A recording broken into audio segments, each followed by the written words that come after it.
Welcome to the Genre Bender channel. In this final segment of our deep dive into 1963, we've titled this series The Last Bastion of American Rock because it is now that the old guard Ricky Nelson, Roy Orbison, Ray Charles is holding its ground in the face of the inevitable. In this episode, we'll break down positions 20 through 1. These are the songs that were playing on every radio before the world changed forever. We will see an amazing mix, from innocent girl groups to powerful soul and the first, already truly loud bells from Britain.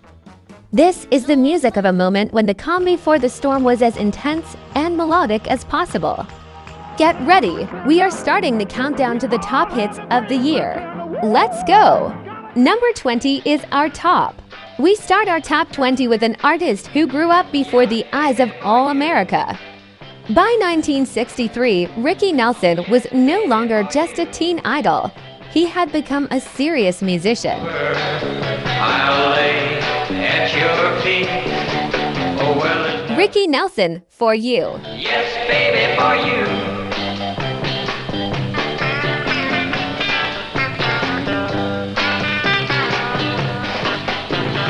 Ricky Nelson, For You. This song is a perfect example of how a 50 seconds rockabilly star adapts to the new times. Ricky took an old 1930 standard and turned it into an energetic pop rock hit. His smooth, confident vocals combined with James Burton's masterful guitar work created a sound that was both modern and respectful of tradition.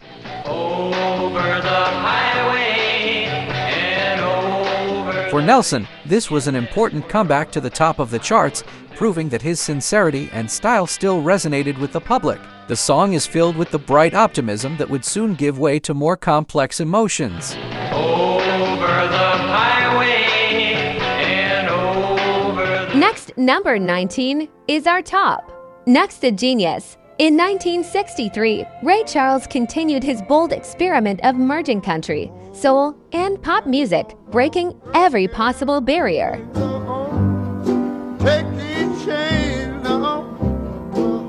Ray Charles, Take These Chains From My Heart.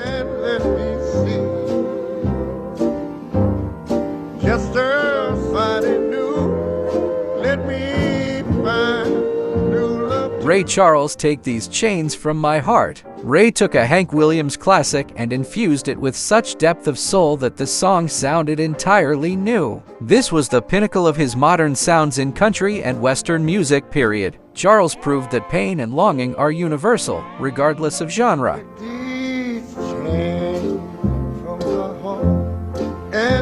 His interpretation is passion multiplied by a flawless arrangement. The song became a massive hit, confirming Ray's status as an artist capable of uniting a divided America through music. Every nerve in his voice here works to tell the story of a broken heart. Why don't you take these chains right now? Next, number 18 is our top. Them again, the Beatles are no longer just guests on the US charts. They are beginning to methodically occupy territory, releasing hit after hit.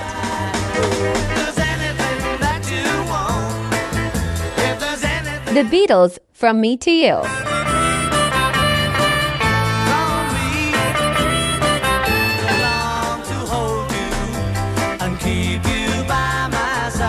The Beatles, From Me to You. Written on a tour bus, this song became their third single and first true triumph in Britain, echoing into the US. The signature Lennon-McCartney style is already evident, falsetto leaps, harmonica, and an incredibly catchy melody.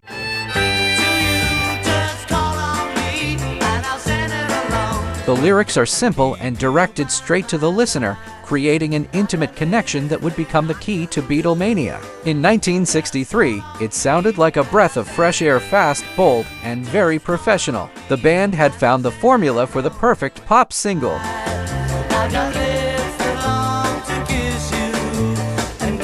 Next, number 17 is our top. Lesley Gore became the voice of American schoolgirls. Her songs are little dramas from teenage life that turned out to be relatable to millions.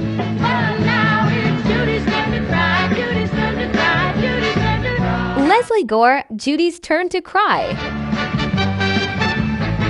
Well, one night I saw them kissing at a party. So now it's Judy's turn to cry, Judy's turn to cry, Judy's sequel to her mega hit It's My Party, where the protagonist gets her revenge. It's a classic example of the 60s teenage opera. Quincy Jones, who produced the record, created a flawless pop sound. The song is filled with emotions that might seem naive today, but in 1963, they were absolutely real. So I kissed some other guy. Johnny Lesley sings with such sincerity that it's impossible not to empathize with her victory over her rival, Judy. It's a vivid example of how music built an entire culture around the experiences of the youth.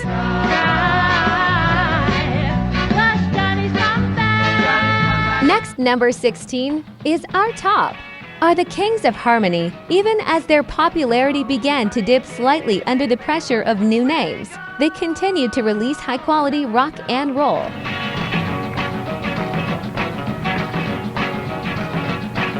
The Everly Brothers, Gone, Gone, Gone.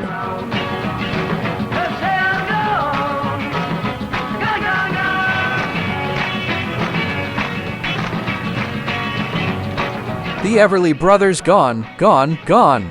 This track is a return to a harder, more rhythmic sound. There isn't the tenderness of their early ballads here. Instead, there's a powerful drive and their legendary vocal harmony.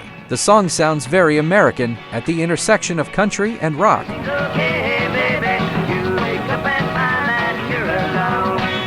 The brothers wrote this hit themselves, reminding everyone that they were not just performers, but creators. Gone, Gone, Gone is the energy of a breakup delivered with such skill that the song still sounds modern. It was one of their last major achievements before British bands completely took over this style.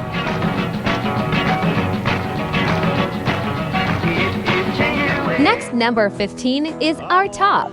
Sometimes a song about homesickness becomes the anthem of an entire generation. He captured the loneliness of the big city like no one else. I dreamed about that girl who's been waiting. Bobby Bare, Detroit City. Oh, I want. Home folks think Bobby Bare, Detroit City. This song became a bridge between country and mainstream pop music. The story of a guy working in a Detroit factory dreaming of going home resonated with millions of Americans. Bobby Bare sings with a deep, weary melancholy. I went to sleep in Detroit City. The famous chorus, I Wanna Go Home, became iconic. In 1963, this song won Bare a Grammy and proved that honest stories about the life of the common man always find a path to the top of the charts. It is a musical portrait of industrial America at that time. Oh, I want. Next, number 14 is our top. He and his wall of sound are back together again. This time with the Crystals and a song whose name everyone knows, even if they don't know the artist.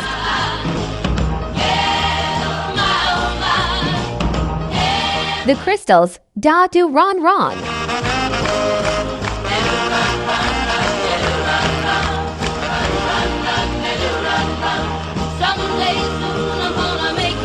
The Crystals, Da Do Ron Ron. This is pop perfection in its purest form. Spector created an incredibly dense, powerful sound where drums and saxophone merge into a single ecstasy. A song about meeting a boy turned into a grand sonic event.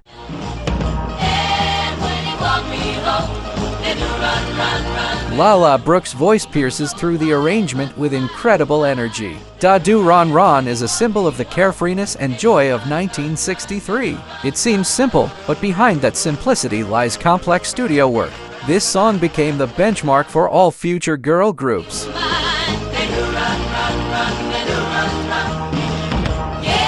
Next, number 13 is our top. Is back on our list, this time with a song that shows his amazing sense of humor and ability to sing about serious things with irony. Like a dog without a bone, but I'm good to that thing. Ray Charles, Busted. You're gonna butcher my temper. Oh, that's what he told me. So let me catch Ray Charles' Busted, a song about being completely broke and down on luck that, thanks to Ray, turned into a triumphant anthem of survival. His vocals here are full of life and charisma. Busted is a mix of blues and soul that makes you tap your foot even though it's about having not a cent in your pocket. My brother said there ain't a thing I can do. My wife and my kids. Ray Charles had a unique gift for turning personal struggles into a universal experience. In 1963, this song was as relevant as ever, reminding us that music is the best medicine for any trouble. It is yet another proof of his absolute genius.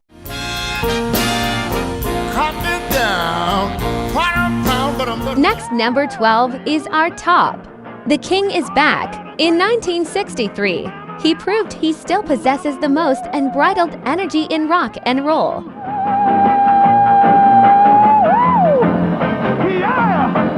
Little Richard, Bama Lama Bama Lou.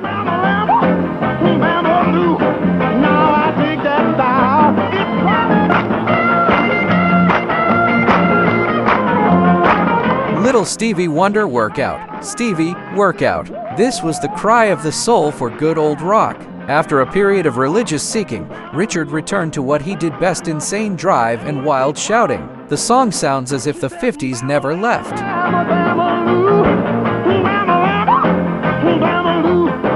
It was a challenge to the new era. Little Richard reminded everyone who the true father of rock and roll was here. Despite the changing musical landscape, this track found its place, serving as a reminder of the genre's roots. It has so much primal power that sitting still is simply impossible. A true explosion of adrenaline.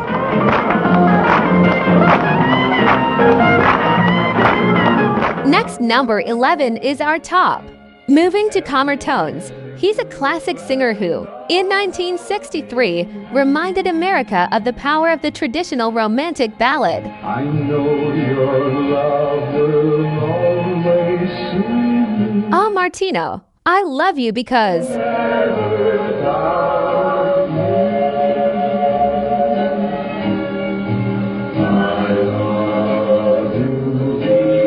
Al Martino, I Love You Because. This song marked Martino's return to the top after a long hiatus. It's a classic country standard performed in a pop crooning style. Al's voice is warm, enveloping, and incredibly sincere. In 1963, such music served as an island of calm for those not ready for loud guitars.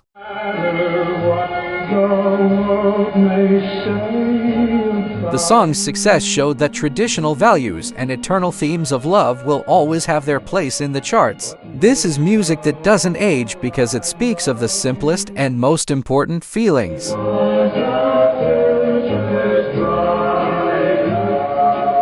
you liked the video, give it a like and don't forget to subscribe to the Genre Bender channel. Next, number 10 is our top. Girl groups continue to dominate. They are among the pioneers of the genre, and in 1963 they were still at the top with their gentle and slightly sad sound.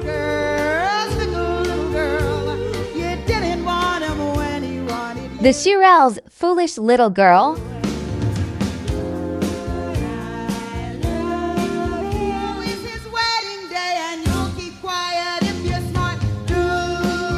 The Shirelles' Foolish Little Girl, a song that teaches life lessons. It's classic soul pop with soft harmonies and instructive lyrics. The Shirelles always knew how to convey fragility and strength simultaneously. In 1963, this song was another confirmation of their status as major female vocal stars.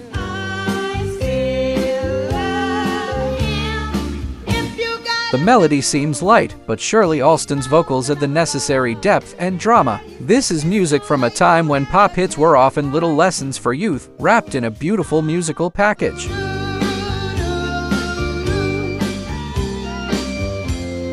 Next, number 9 is our top. This singer possessed a unique, almost childlike voice that became her signature. Her songs always stood out from the crowd.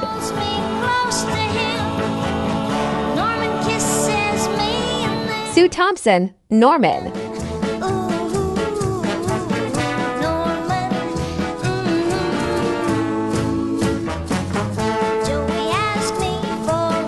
Sue Thompson, Norman. This track is pure pop joy. A light, playful song about a guy named Norman became a huge hit. Sue Thompson sings with such zest that it's impossible not to smile. In 1963, songs like this created an atmosphere of innocence and fun. There's a dress that I've got to sew. It was the perfect radio hit, a catchy chorus, and a simple structure. Norman reminds us of a time when music could be just fun entertainment without claiming deep meanings, and therein lay its immense charm. Wanted to take me out to skate. Next, number 8 is our top. Instrumental rock is alive. This band has updated their classic hit, proving that the guitar-driven sound of surf rock is still relevant and in demand.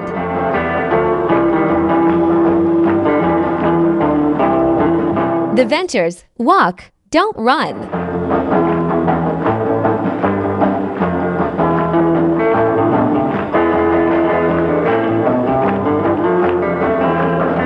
The Ventures' Walk, Don't Run 64. Although the title says 64, the song began its triumphal march in late 63. It's a more modern, driving version of their own 1960 hit. The Ventures' guitarists show top-tier skill here, clean sound, a crisp rhythm, and that West Coast energy.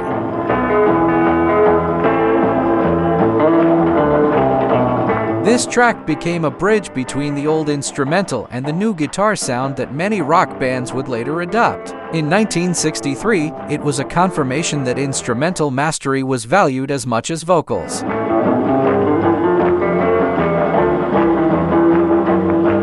Next, number 7 is our top. This group is one of the most prolific songwriters and performers of its era. In 1963, it premiered one of its most touching works. I'm in heaven in your embrace. See the glow. Paul Anka, Love Me Warm and Tender. We will fly, you and I, to the sky. We'll walk. Take my arms, they belong to you.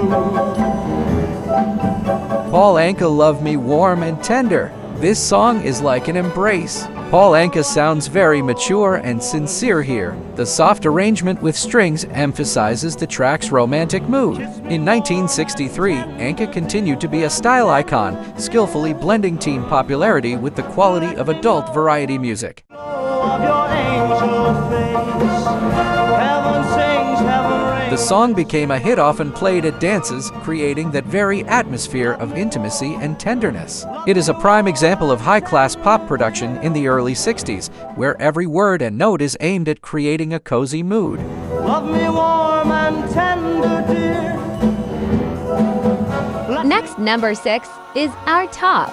Doo-wop Doesn't Give Up, a group that takes us back to the genre's roots with a song that has become a benchmark for vocal harmony.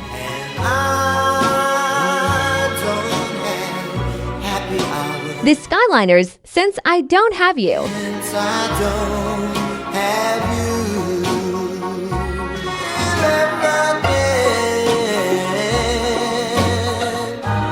The Skyliners, Since I Don't Have You. This is one of the most dramatic and beautiful ballads in pop history. Although released earlier, in 1963, it received a second wind and continued to influence the charts. Lead singer Jimmy Beaumont's incredible vocal range makes this track unforgettable.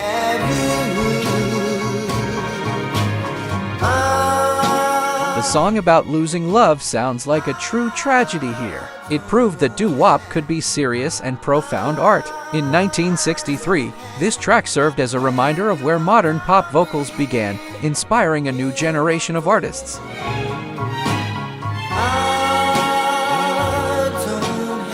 Next, number 5 is our top. This singer once again proves he's a master of emotional roller coasters. His next song is an anthem of faith and love, no matter the difficulties. True love never runs smooth. Gene Pitney, True Love Never Runs Smooth. We have to pay.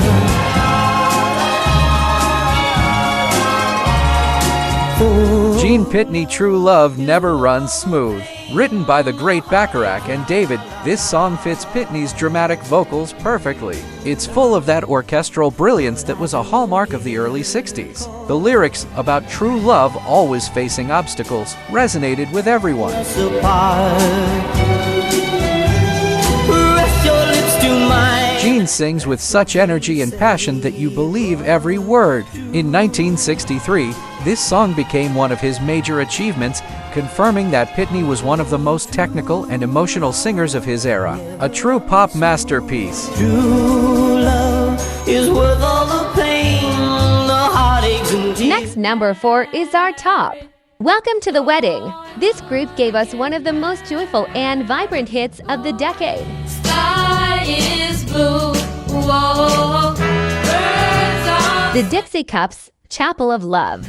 We'll say I do, and we'll never gonna get married. The Dixie Cups Chapel of Love. This song is an anthem of happiness. It literally glows with joy and the expectation of a new life. Produced by the legendary duo Lieber and Stoller, it became #1 and a symbol of 1963-64. Light harmonies, bell chimes, and a simple rhythm made it unforgettable.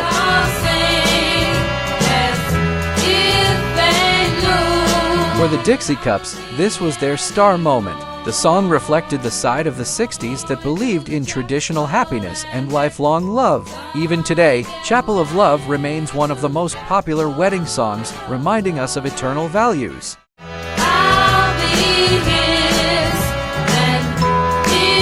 Next, number 3 is our top. The Brits are coming, he's already here. Backed by the Beatles, or rather, their songs, and is conquering the American charts. Birds in the sky won't be sad and lonely 'cause they know that Billy J. Kramer with the Dakotas, Bad to Me.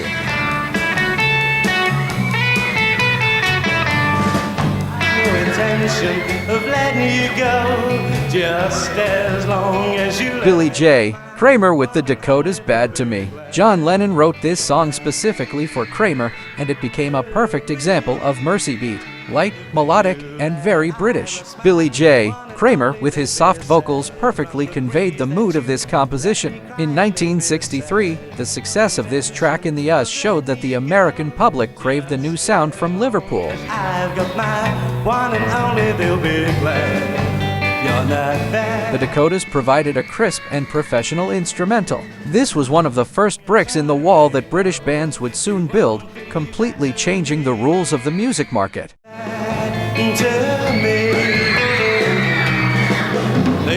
Next, number 2 is our top. This is the one, the man with the voice that can stop time. His next song is another jewel in his crown of dramatic rock. I would lie all the time, pretending Roy Orbison, Falling. different now. I'll give you now retry. Roy Orbison, Falling. In this song, Roy demonstrates his incredible talent for building rising tension. His voice transitions from a soft whisper to a powerful operatic finale. Falling is pure melancholy wrapped in flawless Nashville orchestration.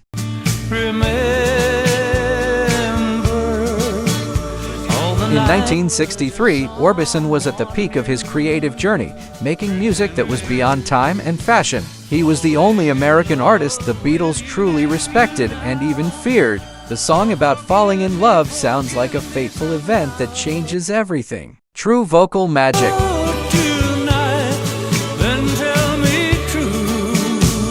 Next, number 1 is our top. And here we are at the very top. In 1963, the singer released a song that became not only his signature song, but also the perfect ending to the pre-invasion era.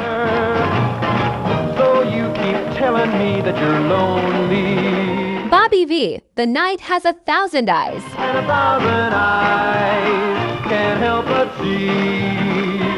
The night has 1,000 eyes. Bobby V. The Night Has 1,000 Eyes. This is the quintessence of 1963 American pop rock. Dynamic, mysterious, and incredibly melodic. Bobby V is at his best here. The lyrics about the night seeing and knowing everything give the track a slight noir tint that pairs perfectly with the upbeat rhythm. In 1963, this song dominated the airwaves, becoming #1 in many hearts. I'll know if someone is there.